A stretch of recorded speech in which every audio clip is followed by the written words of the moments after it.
तो आज हम लोग श्रीमद् भागवतम से हरि नाम की महिमा के बारे में पढ़ेंगे। स्कंद 1 अध्याय 18 और श्लोक संख्या 19। इस अध्याय का टाइटल है ब्राह्मण बालक द्वारा महाराज परीक्षित को श्राप। तो महाराज परीक्षित जो हैं वो आ गए हुए थे गंगा जी के किनारे कथा सुनने के लिए। सुखदेव गोस्वामी ने उनको शुक्रताल में कथा सुनाई श्रीमद् भागवतम की, और वहाँ पे सूत गोस्वामी भी मौजूद थे।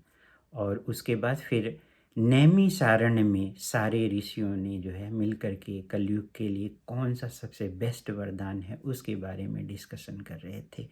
तो उस समय ऋषियों ने सब ने पूछा, जो कि सौनक गोस्वामी जो थे, सौनक ऋषि वो ऋषियों की तरफ से हेड थे, उन्होंने पूछा था कि आप जो है ऐसी कुछ बताइए जिससे कि क्लियर हो, लोगों को कॉन्सेप्ट क्लियर हो।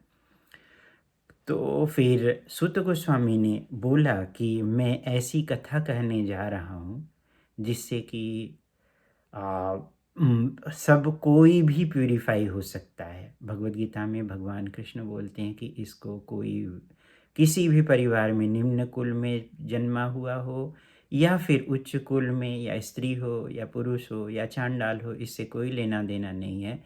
जो भी भक्ति में लग जाता है वह पूर्ण शुद्ध हो जाता है और परम पवित्र बन जाता है, और वो ब्राह्मणों से भी ऊपर उठ जाता है। तो सूत गोस्वामी यहाँ पे 18वें श्लोक में वो बता रहे हैं कि हे ईश्वर, यदि हम मिश्र जाति में उत्पन्न हुए हैं, क्योंकि वो जो है उच्च कुल में नहीं थे, वो ब्राह्मण परिवार में नहीं थे, वह विलोमज थे, मिश्र जाति के थे।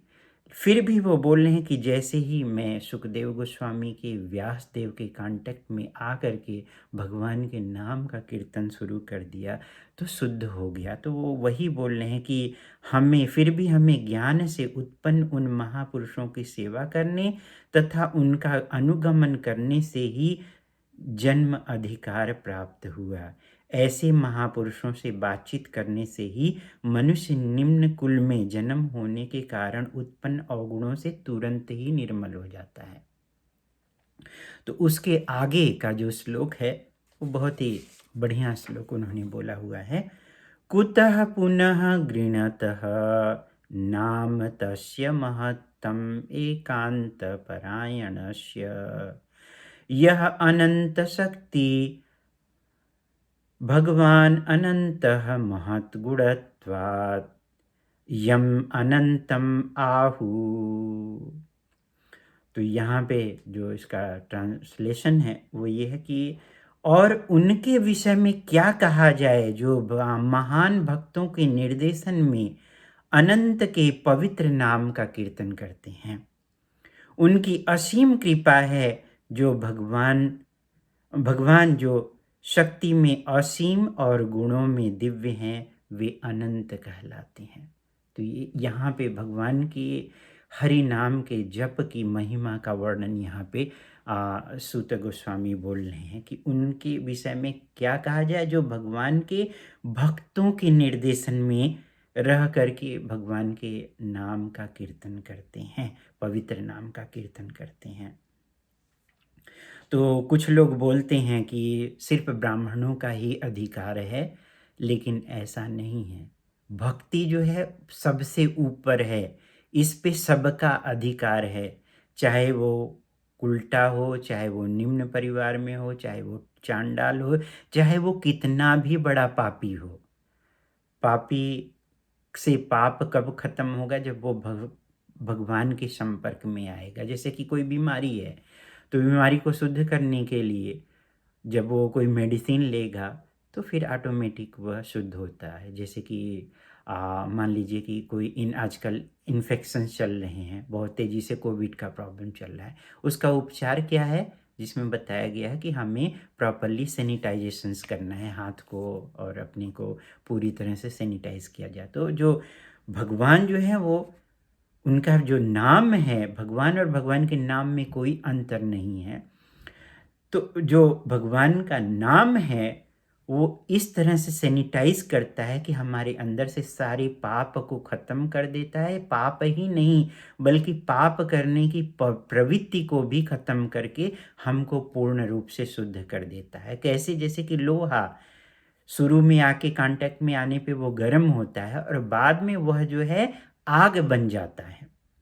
तो जो वह किस तरह से आग के कांटेक्ट में आने से आग बन गया, उसी तरह से भगवान परम पवित्र हैं, पूर्ण हैं और सभी को शुद्ध करने वाले हैं, और जो उनके कांटेक्ट में आता है, चाहे वो प्योर हो चाहे वो इम्प्योर हो, वह जो है अशुद्ध भी और पापी से बड़ा पापी भी जो है भगवान के संपर्क में आकर के वह पूर्ण शुद्ध बन जाता है। भगवान तो ये भी बोलते हैं कि वो मेरे जैसा बन जाता है, पूर्ण शुद्ध हो जाता है। कैसे? जैसे कि आग के कांटेक्ट में आने पे लोहा जो है आग बन जाता है, सेम उसी तरह से ये भी काम करता है।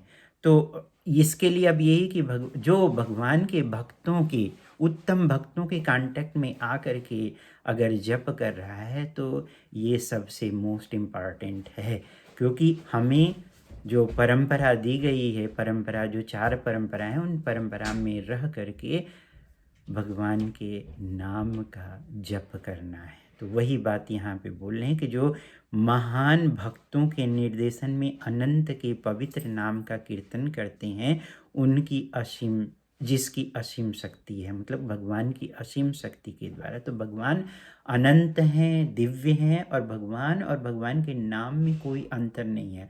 अभिन्नत्व नाम नामिनु, अर्थात भगवान और भगवान के नाम में कोई अंतर नहीं है। जब हम भगवान के नाम का जप करेंगे तो हमारा हृदय प्यूरिफाई होगा, हमारा शरीर प्यूरिफाई होगा, और फिर हमारी आत्मा भी प्यूरिफाई होगी और हमारा चेतना भी प्यूरिफाई होगा।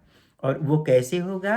क्योंकि भगवान के भक्तों के संपर्क में रह करके, उनके संगति में जब हम भगवान के नाम का जप करते हैं, तो वो जप जो होता है वो अपराध रहित होता है। 10 अपराध बताए गए हैं भगवान के नाम के जप के प्रति।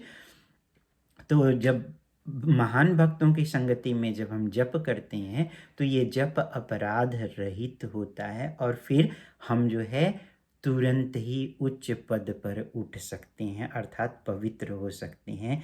इस तरह से ये भगवान के नाम का जप जो है कार्य करता है। और जब हम शुद्ध होते हैं, तो इसके लिए कोई निम्न कुल में जन्मा है, एक प्रश्न ये भी उठ सकता है कि कोई निम्न कुल में जन्म लिया है तो वो अपने कर्मों का फल भोगने के लिए जन्म ले रहा है। तो बात सही है, लेकिन ये है कि जैसे ही कोई अपराध रहित जप करता है, वह तुरंत जो है दिव्य हो जाता है। कैसे दिव्य हो जाता है? जैसे भगवान दिव्य हैं, पूर्ण है, उनके कांटेक्ट में आने पे वो भी पूर्ण हो जाता है, उसके अंदर कोई त्रुटि नहीं होती है, और वह पूर्णता को प्राप्त कर लेता है, दिव्यता को प्राप्त कर लेता है। यही भगवान की खासियत है।